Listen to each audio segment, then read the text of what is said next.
All right, now for more on this, we are joined in by Natalie Powell, who is joining us live from London with the latest that is unfolding in Britain. Natalie, let me begin by asking you this. This is such a crucial vote for Boris Johnson. You know, how likely is it that he'll be able to convince his parliamentarians to vote for the deal that he's negotiated with the European Union? Well, it's certainly no exaggeration that this deal really is on a knife edge. Boris Johnson, who doesn't have a majority in Parliament, needs to secure a majority of 320 seats. And in order to do that, he has to reach across the benches to opposition parties to try and make up the numbers that he doesn't have from his own Conservative Party. We know that he has received a bit of bad news, of course, in the last 48 hours from the DUP party, that's Northern Ireland's DUP party, who support the Conservative Party, his Conservative Party in government. They hold 10 seats. They have said that they will vote against his deal. But also another bit of bad news coming to Boris Johnson, because ahead of the vote on his deal will be tabled a number of amendments. Lawmakers have just filed into Parliament now for a number of hours debate. Now, one of these amendments, the Letwin Amendment, essentially pushes the government to ask for an extension because it withdraws the support for this deal until all of the Brexit legislation is passed through Parliament.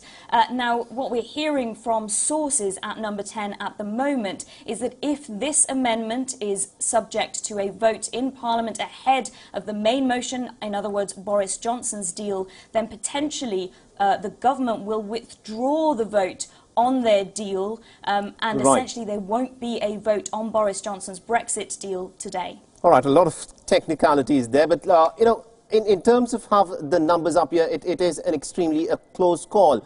Now, Theresa May's deal was voted down 3 times. This is the first time that Boris Johnson is, of course, submitting his deal. Supposing the deal does not go through today, then what happens? Well, supposing the deal doesn't go through today, Boris Johnson will be forced to ask for an extension from the EU. Now, of course, that isn't guaranteed. It's the EU that needs to sign off on that.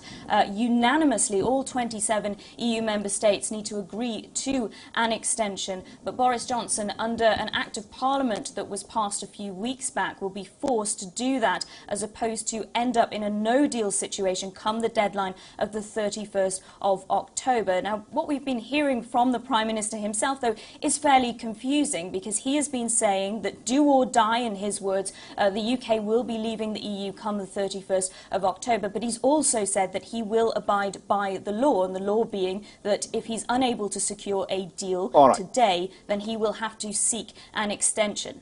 Absolutely, indeed. We'll have to leave there. Thank you very much indeed, Natalie Powell, for joining us and getting us the latest in terms of what is happening in terms of the Brexit vote. And meanwhile, the British Prime Minister Boris Johnson is addressing the Parliament. Let's listen in to what he's got to say. And civilization of which we are a part. A desire to cooperate with our friends and partners in everything, creatively, artistically, intellectually, a sense of our shared destiny, and a deep understanding of the eternal need, especially after the horrors of the last century, for Britain to stand as one of the guarantors of peace and democracy in our continent.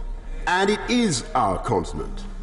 And it's precisely because we are capable of feeling both things at once, sceptical about the modes of EU integration, as we are, but passionate and enthusiastic about Europe, that the whole experience of the last 3.5 years has been so difficult for this country and so divisive.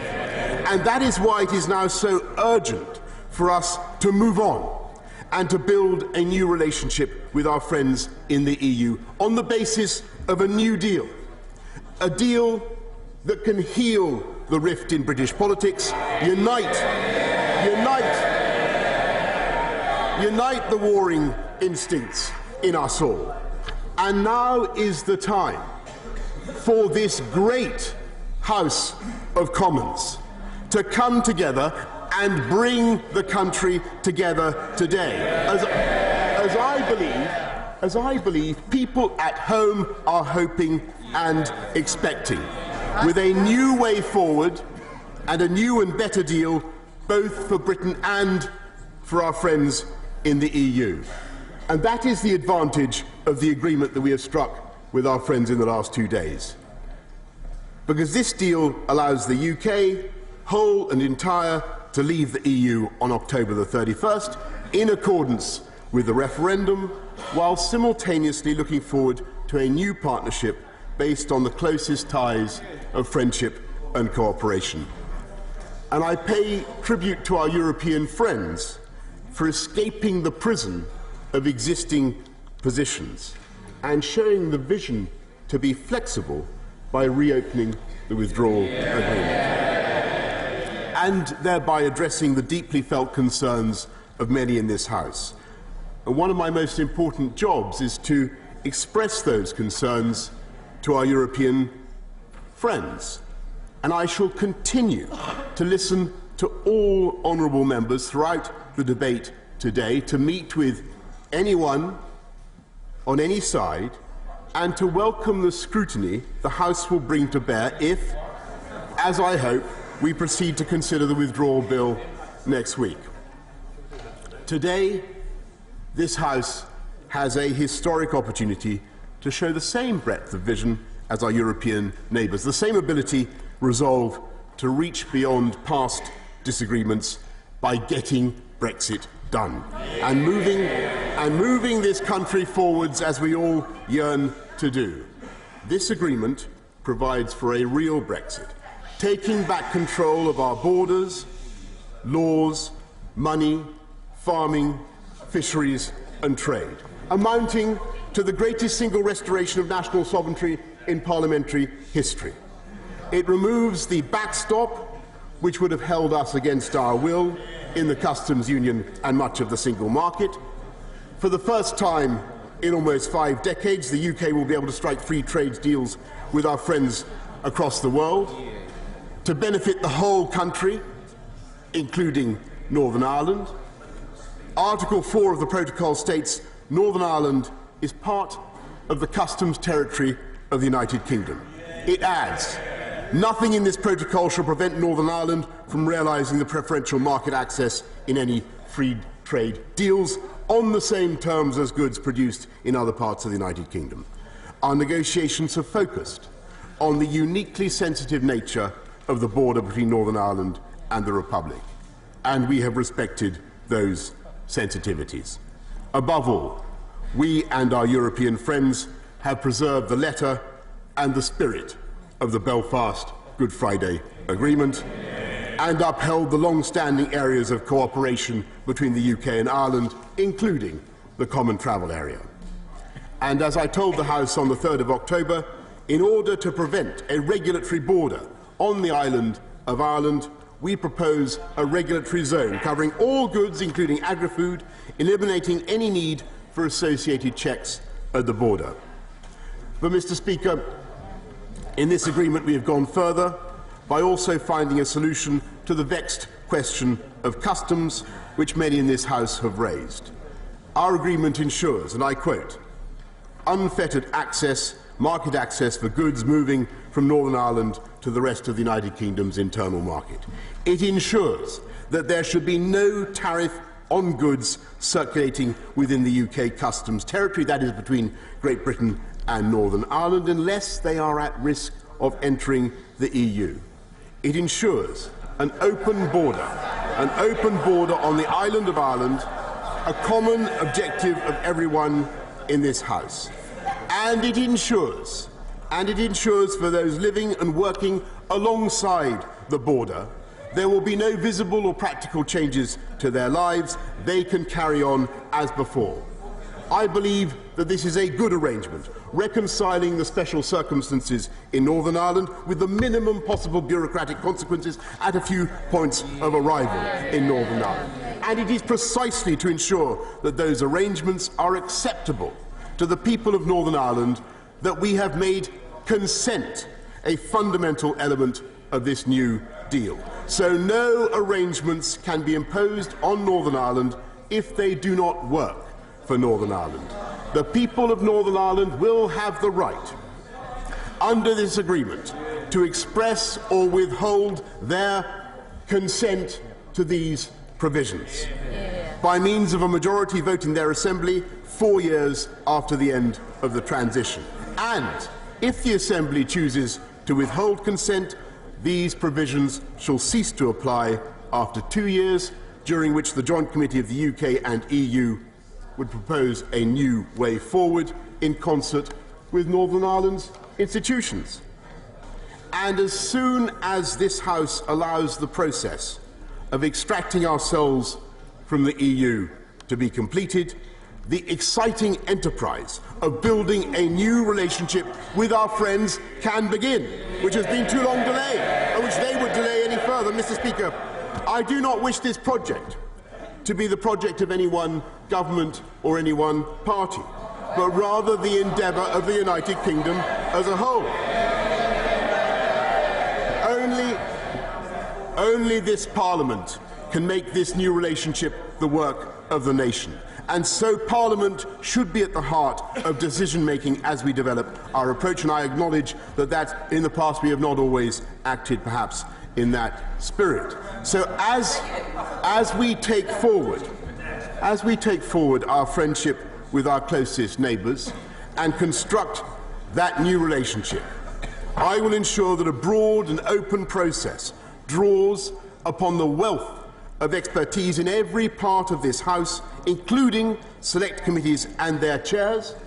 Every party and every member who wishes to contribute will be invited to do so, and we shall start by debating the mandate for our negotiators in the next phase.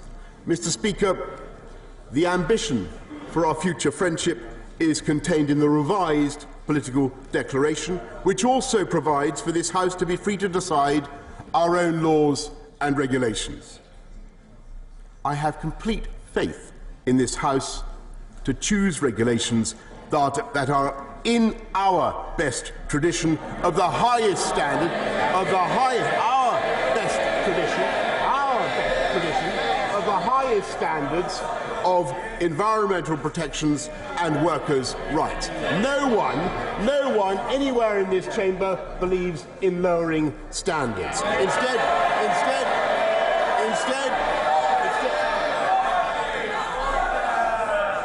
a lot of gesticulation. The statement by the Prime Minister must be heard, and it will be. The Prime Minister.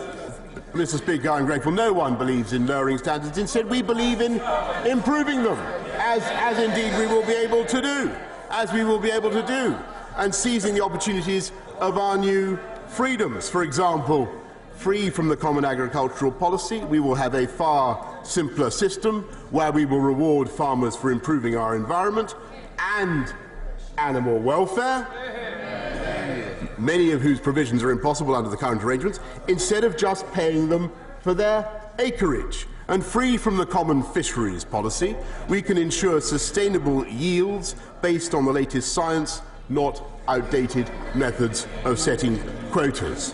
And these restored powers will be available not simply to this government, but to every future British government of any party to use as they see fit.